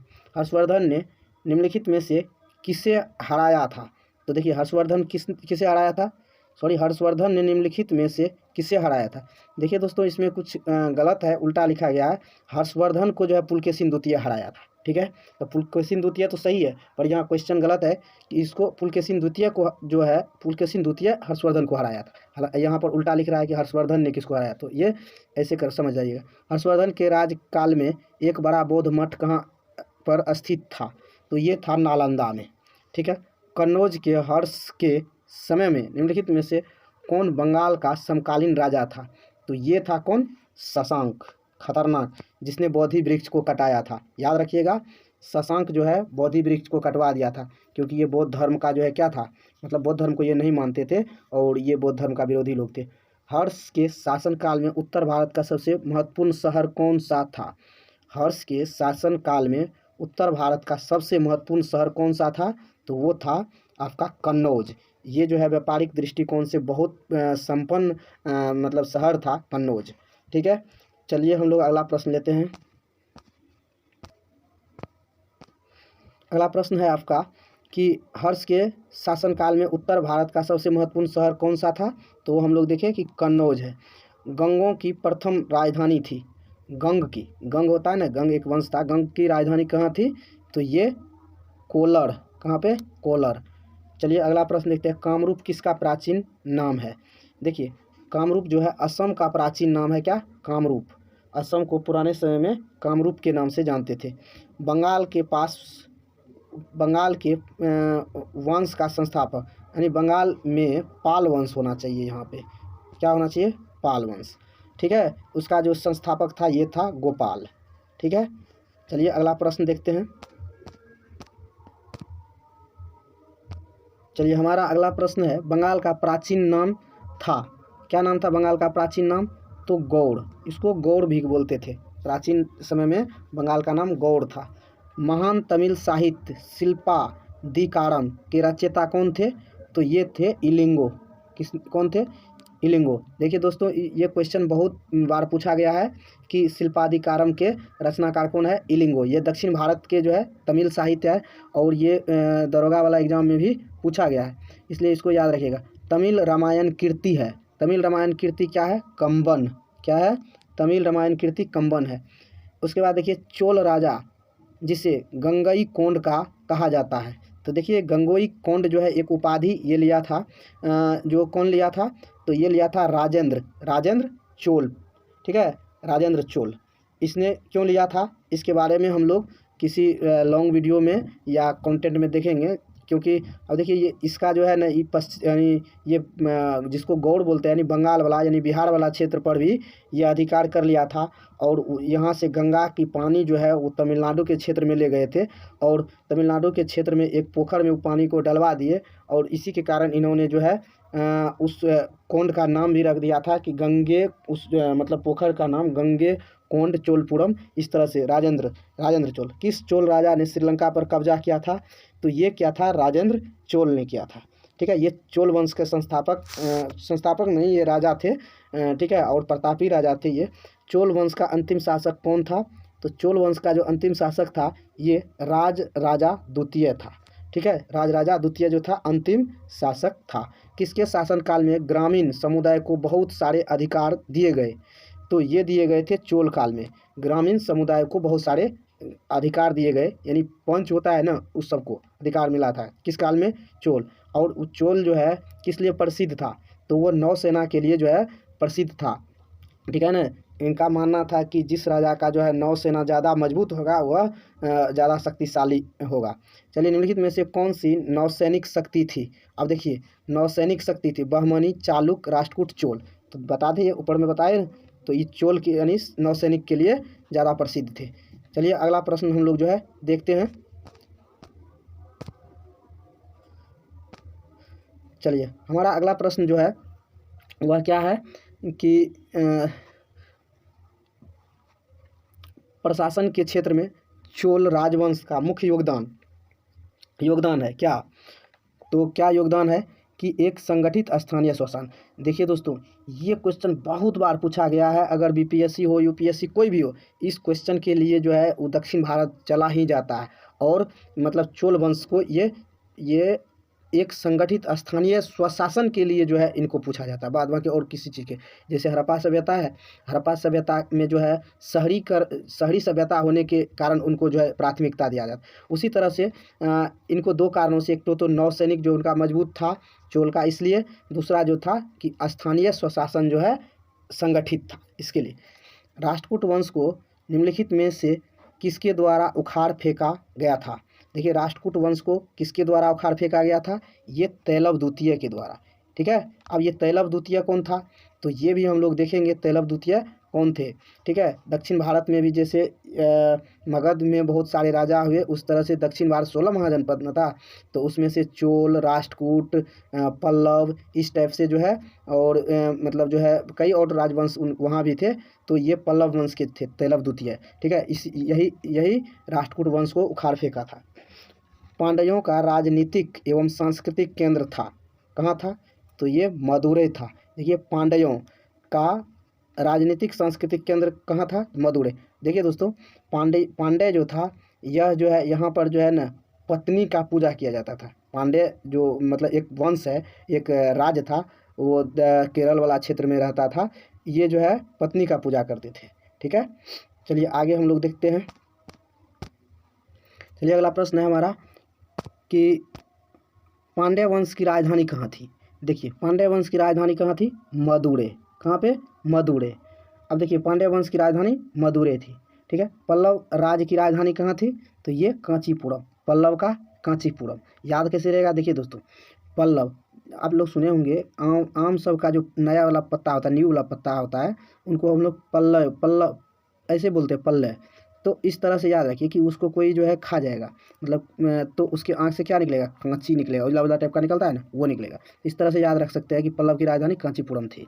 अगला प्रश्न है, पश्चिम भारत में चालुक्य साम्राज्य के बाद किसका साम्राज्य आया? चालुक्य के, पश्चिम भारत में चालुक्य के बाद किसका साम्राज्य आया? तो वो आया राष्ट्रकूट का। किसका? यानी चालुक्य के बाद राष्ट्रकूट का। चालुक्यों की राजधानी कहाँ थी? तो बादामी। चालुक्यों की राजधानी बादामी। पुलकेशिन द्वितीय पराजित हुआ था, किससे हुआ था? तो ये हुआ था नरसिंह वर्मन द्वारा। नरसिंह वर्मन द्वारा पुलकेशिन द्वितीय किससे पराजित हुआ था? नरसिंह वर्मन द्वारा। अब अगला प्रश्न है, चालुक्यों ने अपना साम्राज्य कहाँ स्थापित किया था? चालुक्य ये किया था दक्षिण में। कहाँ किया था? दक्षिण में। काकतीय वंशी कहाँ के शासक थे? तो ये थे आंध्रा के। कहाँ के? आंध्र प्रदेश। निम्नलिखित राज्यों और उनके शासित क्षेत्रों के बीच में कौन सा बेमेल है? अब देखिए, बेमेल है तो अब देखिए, तो होयसल, इसकी राजधानी द्वार समुद्र, काकतीय का वारंगल, और यादव वंश का देवगिरी, और पांड्य का जो था कहाँ था? अभी हम लोग देखे थे ना, मदुरै। तो ये जो है हमारा गलत है। ठीक है, पंजाब के हिंदू शाही राजवंश को किसने स्थापित किया था? देखिए, पंजाब के हिंदू शाही राजवंश को किसने स्थापित किया था? तो कल्लड़। याद रखिएगा, कौन? कल्लड़। पंजाब के हिंदू शाही राजवंश को किसने स्थापित किया था? कल्लड़। तो ध्यान दीजिएगा कि पंजाब और पंजाब के हिंदू शाही राजवंश, इसको गौर से ध्यान दीजिएगा तो रह जाएगा याद। चलिए हम लोग अगला प्रश्न लेते हैं। हमारा अगला प्रश्न है कि विंध्य शक्ति डैश वंश के संस्थापक थे? विंध्य शक्ति किस वंश के संस्थापक थे? तो ये वाकाटक वंश के। विंध्य शक्ति किस वंश के संस्थापक? वाटाक, यानी वाकाटक। विंध्याचल, जानते हैं, नाम से भी स्पष्ट है, वाकाटक। अब है प्राचीन भारतीय कला एवं संस्कृति। देखिए, यानी प्राचीन भारतीय कला एवं संस्कृति। चलिए देखते हैं प्रश्न को। उदयगिरी के पत्थर में काटी गुफाएं किस राज्य में स्थित है? तो ये है उड़ीसा में। कहाँ पे है? उड़ीसा में। चलिए सूची 1 को सूची 2 से सुमेलित करें, जो हम लोग अगले पेज में पढ़ेंगे। चलिए देखिए, तो हमारा जो है कार्ले गुफा मंदिर कहाँ है? तो यानी कार्ले गुफा क्या हो जाएगा, तो ए का 3 होगा, ए का 3, सॉरी एक सेकेंड, हाँ ठीक है। तो देखिए कार्ले गुफा मंदिर कहाँ है, तो ये हो जाएगा हमारा 3, यानी कार्ले गुफा मंदिर किससे संबंधित है, तो हीनयान से। बताए थे कि बौद्ध धर्म 2 भागों में बट गया था, हीनयान और महायान। और है खंडगिरी के पत्थर। अब देखिए खंडगिरी के पत्थर कहाँ होगा, तो ये हो जाएगा बी का 4 नंबर, यानी बी का 4 क्या हो जाएगा, जैन, यानी खंडगिरी के पत्थर क्या हो जाएगा, जैन धर्म से संबंधित है, यानी काट कर बनाए गए भवन। ठीक है, खंडगिरी के पत्थर काट कर बनाए गए भवन क्या है, जैन। उसके बाद बाघ गुफा कहाँ होगा, तो बाघ गुफा हो जाएगा आपका 1 नंबर, 1 नंबर क्या है, महायान। बाघ गुफा किससे संबंधित है, महायान शाखा से। और बादामी गुफा मंदिर किससे है, शैव धर्म से। इस तरह से हमारा आंसर ए होगा। देखिए अगला प्रश्न है, निम्न शासकों में से किसने प्रत्येक 5 वर्ष पर प्रयाग में धार्मिक सम्मेलन क्या करते थे, यही थे दोस्तों हर्षवर्धन जो थे, ये प्रत्येक 5 वर्ष पर जितना कमाई होता था वो ला करके धर्म सम्मेलन करवाते थे। ठीक है, उसके बाद देखिए 6वीं से 8वीं सदी में निम्नलिखित के द्वारा मंदिर निर्माण को पर्याप्त संरक्षण मिला, तो किसके, पल्लव और चालुक्य के समय में। ठीक है, क्या मिला, यानी 6वीं से 8वीं सदी में मंदिर निर्माण में संरक्षण मिला, नहीं तो क्या होता था कि मुस्लिम आक्रमणकारी सब जो है मंदिर को तोड़ देता था। ठीक है, या मंदिर बनाने का जो है कहीं न कहीं पहले प्रथा नहीं था। मंदिरों की उत्तरी शैली किस रूप में जानी जाती है, अब देखिए जो उत्तर भारत में है वह है नागर शैली, नॉर्थ से नागर याद रख सकते हैं कि नॉर्थ मतलब उत्तर, नागर शैली। जबकि दक्षिण भारत में द्रविड़ शैली, द से द्रविड़, द से दक्षिण याद रखिएगा। चित्रकलाओं यानी पेंटिंग्स में वृहद पैमाने के भित्ति चित्रों ने लघु चित्र शैली का मार्ग प्रशस्त किया। ठीक है, तो ये कब किया, 6वीं शताब्दी के बाद। ठीक है, चित्रकलाओं यानी पेंटिंग्स में वृहद पैमाने के भित्ति चित्रों लघु चित्र शैली का मार्ग प्रशस्त हुआ कब, 6वीं शताब्दी के बाद। अगला प्रश्न देखते हैं, महाबलीपुरम में स्थित मंदिर संबंधित है किससे है, तो पल्लव वंश से। देखिए महाबलीपुरम इसकी पल्लव की राजधानी कहाँ थी, कांचीपुरम। तो महाबलीपुरम में स्थित मंदिर संबंधित है किससे, पल्लव वंश से। तो अगला प्रश्न देखते हैं, मंदिर निर्माण कला में विमान शैली का प्रचलन किसके शासनकाल में, विमान शैली का, तो ये चला था चोल काल में। ठीक है, याद रखिएगा विमान शैली का प्रचलन किसके काल में, चोल काल में। इस तरह से हम लोग जो है 9वां प्रश्न लेते हैं। चलिए देखते हैं हम लोग। अगला प्रश्न है, तंजौर के वृहत मंदिर का निर्माण किसने किया था, तो ये किया था राजा चोल। तंजौर के वृहत मंदिर का राजा चोल, देख रहे हैं, तो तंजौर के वृहत मंदिर का निर्माण किया था राजा चोल। चोल शासकों की भाषा क्या थी, देखिए चोल शासक की भाषा जो थी ये थी तमिल। क्या थी, चोल शासक की भाषा तमिल, क्योंकि दक्षिण भारत में है, तमिलनाडु के क्षेत्र में, तो तमिल तो होगा ही। राष्ट्रकूटों द्वारा निर्मित प्रसिद्ध मंदिर कौन सा है, तो ये है एलोरा। क्या है, राष्ट्रकूटों के द्वारा बनाया गया मंदिर कौन है, एलोरा। अगला प्रश्न हम लोग लिखते हैं,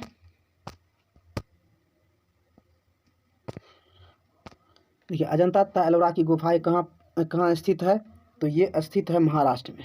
ठीक है, ये सब जानते हैं। निम्न में से कौन सबसे प्राचीन है, तो ये प्राचीन है अजंता, सबसे प्राचीन है। अजंता गुफाओं का निर्माण किया गया था किसके काल में, तो ये करवाया गया गुप्त काल में। अजंता की गुफा किस काल में, गुप्त काल में। उसके बाद अजंता की गुफाओं में बनी मूर्तियाँ क्या दर्शाती है, ये दर्शाती है कि भगवान बुद्ध व उनका जीवन वृत्त। अजंता की गुफाओं में बनी मूर्तियाँ क्या दर्शाती है, भगवान बुद्ध व उनका जीवन वृत्त। अगला प्रश्न है, अजंता चित्रकला में दर्शाया गया है, एक सेकंड दोस्तों,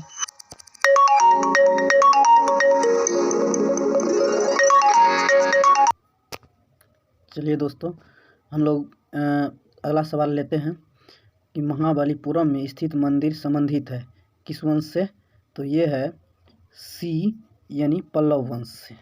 किससे है, पल्लव वंश से। मंदिर निर्माण कला में विमान शैली का प्रचलन किसके शासनकाल में हुआ था, तो ये हुआ था चोल काल में। ठीक है, तो मंदिर निर्माण कला में विमान शैली का प्रचलन किसके शासनकाल में हुआ था, चोल वंश के शासनकाल में। तंजौर के वृहद मंदिर का निर्माण डैश ने कराया, तो किसने कराया था, तो ये राजा चोल ने कराया था। चोल शासकों की भाषा क्या थी, तो ये क्या थी, तो तमिल थी। राष्ट्रकूटों द्वारा निर्मित प्रसिद्ध मंदिर कौन सा है? तो ये है कौन सा? एलोरा। ठीक है, राष्ट्रकूटों द्वारा जो निर्मित मंदिर है वो है एलोरा। चलिए हम लोग अगला प्रश्न लेते हैं। अजंता तथा एलोरा की गुफाएं एलोरा तथा अजंता की गुफाएं कहाँ स्थित है? तो ये है महाराष्ट्र में। ठीक है, कहाँ है? महाराष्ट्र में। निम्न में से कौन सा सबसे प्राचीन है? तो ये है अजंता। ठीक है, अजंता कौन है? अजंता है। उसके बाद अजंता गुफाओं का निर्माण किया गया था कब? तो ये किसके द्वारा? तो ये किया गया था गुप्तों के काल में। अजंता गुफाओं का निर्माण कराया गया था गुप्तों के काल में। ठीक है, अजंता की गुफाओं में बनी मूर्तियाँ क्या दर्शाती है? तो ये दर्शाती है भगवान बुद्ध व उनका जीवन वृत्त। ठीक है, बी अजंता चित्रकला में दर्शाया गया है। क्या चीज़ दर्शाया गया है? तो ये दर्शाया गया है क्या कि इनमें से कोई यानी पंचतंत्र, रामायण, महाभारत, यानी अजंता में इन सभी के बारे में नहीं दर्शाया गया। किसके बारे में? तो भगवान बुद्ध के बारे में। ठीक है, भगवान बुद्ध के बारे में। अजंता की गुफाओं में किसका चित्रण है? तो इसमें जो है चित्रण है जातक कथाओं का। किसका है? अजंता की गुफाओं में किसका चित्रण है? जातक कथाओं का। एलिफेंटा में चट्टान काटकर बनाए गए प्रसिद्ध मंदिर निम्न से संबंधित है। किससे संबंधित है? तो ये है राष्ट्रकूटों से। किससे है? राष्ट्रकूटों से। अगला प्रश्न जो हम लोग लेते हैं,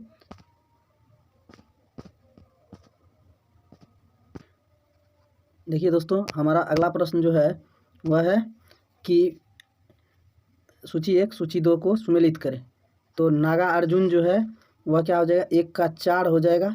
यानी नागा अर्जुन बौद्ध धर्म के विस्तार में महत्वपूर्ण भूमिका निभाया। कौन? नागा अर्जुन।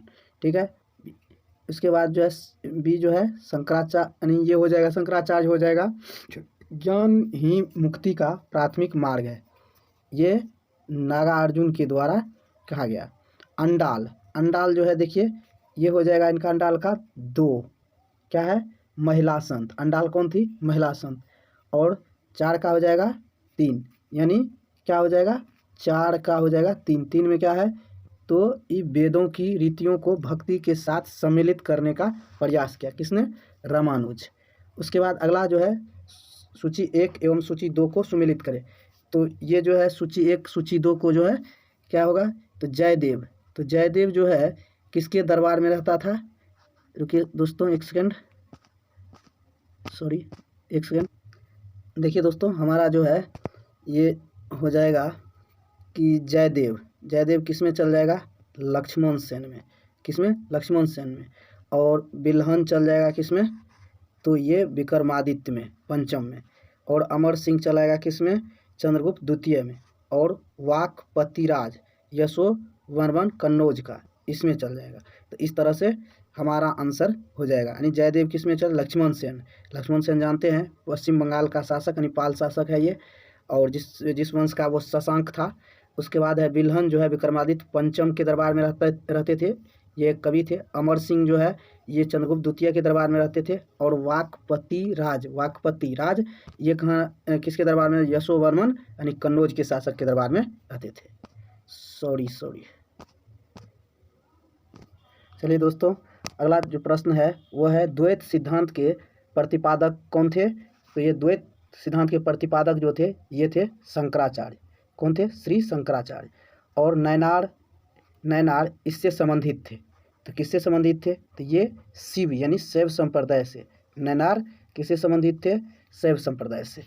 और उसके बाद देखिए लिंगराज मंदिर का निर्माण कराया गया किसके द्वारा? तो इसमें उपरोक्त में से किसी के द्वारा नहीं, यानी गंगवंश द्वारा भी नहीं, चंदेलों द्वारा, नरसिंह वर्मन देव द्वारा भी नहीं, और वास्तुपाल एवं तेजपाल द्वारा, यानी इनमें से किसी के द्वारा नहीं। निम्नलिखित में से क्या सुमेलित है? तो सुमेलित क्या है? तो इसमें देखिए तो आपका जो है खजुराहो चंदेल के द्वारा बनाया गया था, जबकि एलोरा, सका, महाबलीपुरम, राष्ट्रकूट, मीनाक्षी मंदिर, पल्लव ये गलत है। खजुराहो चंदेल के द्वारा बनाए। खजुराहो के मंदिर किसके शासनकाल में बनाए गए? तो ये बनाए गए थे चंदेल के। अभी जस्ट देखिए ऊपर,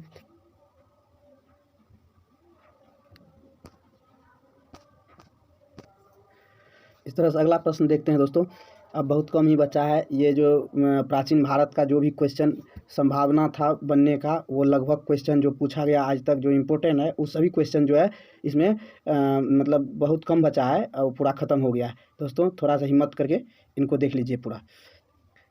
चलिए अगला प्रश्न लेते हैं कि निम्नलिखित में से क्या सुमेलित। तो देखिए हम लोग की खजुराहो जो है ये चंदेल के द्वारा बनाया गया, जबकि महाबलीपुरम राष्ट्रकूट के द्वारा नहीं, एलोरा सका के मीनाक्षी मंदिर पल्लव, ये सब गलत है।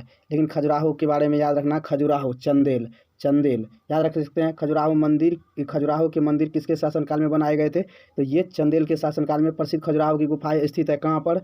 ये है मध्य प्रदेश में। खजुराहो विख्यात तट मंदिर कहाँ स्थित है? तो ये है कहाँ पर? मामलापुरम में। मामलापुरम विख्यात तट मंदिर कहाँ है? मामलापुरम। यानी ये जो तट मंदिर इसको इसलिए कहते हैं कि ये तटीय इलाका यानी कोस्टल एरिया में जो है बनाया गया है, समुद्र के किनारे। गोमतेश्वर की मूर्ति कहाँ पर स्थित है? तो ये है कर्नाटक में। कहाँ पर? गोमतेश्वर। वो जो चंद्रगुप्त मौर्य जो है यहीं श्रवण बेलगोला जो है यहीं पर गोमतेश्वर की मूर्ति है। वो चंद्रगुप्त मौर्य जो है सलेखन विधि के द्वारा जो है अपना प्राण जो त्यागा था यहीं पर। नटराज यानी नृत्य के देवता की मूर्ति, यानी नटराज का जो पेंसिल आता है उस पर भी देखते हैं कोई प्रकार बॉक्स के डिब्बा सब पर। तो वो मंदिर जो है कहाँ पे है? तो ये किसके द्वारा बनाया गया था? तो ये बनाया गया था चोल वंश के द्वारा। किसके द्वारा? चोल। जिस चोल के बारे में जाने थे, स्थानीय स्वशासन के लिए प्रसिद्ध था और नौसेना के लिए प्रसिद्ध था। ठीक है ना। तो मीनाक्षी मंदिर कहाँ अवस्थित है? तो ये है बी, मदुरै में। कहाँ पे है? मदुरै। समझ रहे हैं दोस्त? मदुरै किसकी राजधानी थी? तो वो थी पांड्य की। किसकी? पांड्य की। चलिए हम लोग इसी तरह अगला प्रश्न लेते हैं, बहुत कम प्रश्न बचे हैं, ख़त्म कर देते हैं। देखिए दोस्तों, तक्षशिला विश्वविद्यालय के बारे में आप लोग सुने होंगे। तक्षशिला जो अब पाकिस्तान में है। तो तक्षशिला विश्वविद्यालय स्थित था कहाँ पे? तो इनमें से कोई नहीं, क्योंकि बिहार में नहीं है, मध्य प्रदेश में नहीं, उत्तर प्रदेश में नहीं, गुजरात में भी नहीं। तो ये कहाँ है? तो ये है तक्षशिला है पाकिस्तान में। ठीक है। कोणार्क मंदिर का निर्माण कब किया गया था? तो ये किया गया था 1245 AD में। ठीक है। पुरातन भारतीय विश्वविद्यालय के अवशेष कहाँ पाए गए हैं? तो पुरातन मतलब बहुत प्राचीन, ये नालंदा में मिले हैं। ठीक है। बोधगया में प्रसिद्ध महाबोधि मंदिर किस शासक ने बनवाया था? तो ये अशोक बनवाया था। अंकोर वाट का मंदिर कहाँ है? ये कंबोडिया में है। ठीक है। किसमें लगभग 100 गुफाएं हैं? तो ये जो है कन्हेरी की गुफा में 100 गुफाएं हैं। दिलवाड़ा के जैन मंदिरों का निर्माण किसने कराया था? तो ये कराया था चालुक्यों ने। ईसा की 3री सदी से जबकि हुनों के आक्रमणों ने रोमन साम्राज्यों को समाप्त कर दिया, भारतीय व्यापारी अधिकाधिक किस पर निर्भर रहते थे? तो ये रहते थे किस पर? तो दक्षिण एशियाई व्यापार पर। किस पर? दक्षिण एशियाई व्यापार पर। ठीक है। अब अगला प्रश्न जो है दोस्तों, ये अंतिम प्रश्न है, इनको हम लोग थोड़ा सा देख लेते हैं। चलिए दोस्तों, अगला जो प्रश्न है दोस्तों कि तिरुपति मंदिर कहाँ पर अवस्थित है? तो तिरुपति मंदिर जो है दोस्तों ये है आंध्र प्रदेश में। कहाँ पर है? तिरुपति मंदिर याद रखिएगा, बहुत इंपॉर्टेंट क्वेश्चन है। आंध्र प्रदेश में। महाबलेश्वर अवस्थित है कहाँ पर? महाराष्ट्र में। कहाँ है? महाराष्ट्र में। देखिए, संगम काल का सर्वाधिक महत्वपूर्ण नगर कौन सा था? तो संगम काल का जो सर्वाधिक महत्वपूर्ण नगर था वह था मदुरै। कौन सा था? मदुरै। विक्रमशिला विश्वविद्यालय की स्थापना किस शासक ने किया? तो ये किया था धर्मपाल। देखिए, विक्रमशिला विश्वविद्यालय की स्थापना किस शासक ने किया? तो धर्मपाल ने किया था। विक्रमशिला कहाँ पे है? ये वर्तमान में जो BPSC का तैयारी कर रहे हैं उनके लिए इम्पोर्टेंट है। तो ये विक्रमशिला जो है कहाँ है? भागलपुर में है। ठीक है, याद रखिएगा। बहुत अच्छा है प्रश्न। आगे देखिए अगला प्रश्न क्या है। बस दोस्तों थोड़ा सा प्रश्न बचे हैं। अब जो है थोड़ा सा प्रश्न बचे हैं। देखिए मूर्ति कला का जो है, मूर्ति कला का गांधार स्कूल निम्न शैलियों का एक सम्मिश्रण था। किस शैली का? तो ये था भारतीय एवं ग्रीक शैलियों का, जिसको हम लोग यूनान भी बोलते हैं। ठीक है। गांधार शैली जो है भारतीय एवं यूनान शैलियों का मिश्रण है। दोस्तों ये क्वेश्चन बहुत इंपॉर्टेंट है। विठपाल तथा धीमन नामक भारत के 2 महानतम कलाकार किस युग से संबंधित था? देखिए, विठपाल तथा धीमन ये जो है किस काल से? तो पाल युग से संबंधित है। किस युग से? पाल युग। ठीक है। निम्नलिखित में से किस राजा ने कोणार्क के सूर्य मंदिर का निर्माण कराया था? तो ये किसने कराया? तो नरसिंहदेव प्रथम ने। किसने कराया था? नरसिंहदेव प्रथम। निम्नलिखित में से किस राजा ने कोणार्क के सूर्य मंदिर का निर्माण कराया? तो नरसिंहदेव प्रथम ने कराया। इस तरह से दोस्तों ये जो है प्राचीन भारत का जितना भी इम्पोर्टेंट क्वेश्चन था जो किसी न किसी एग्जाम में पूछा गया था वो तमाम जो है हम इसमें शामिल किए। दोस्तों अगर मेरी मेहनत अगर आपको अच्छी लगे, मेरा प्रयास अच्छा लगे तो आप मेरे वीडियो को लाइक, शेयर और सब्सक्राइब अवश्य कीजिएगा। और जहाँ तक हो सकेगा हम जो है आगे और भी वीडियो इस तरह का लाते रहेंगे, जिससे कि आपका तैयारी बेहतर नहीं बेहतरीन हो सके। और हम हरदम आपकी सफलता के लिए हम प्रयास करेंगे। आपकी सफलता मेरी सफलता है। थैंक यू दोस्तों, thank you, thank you, thank you.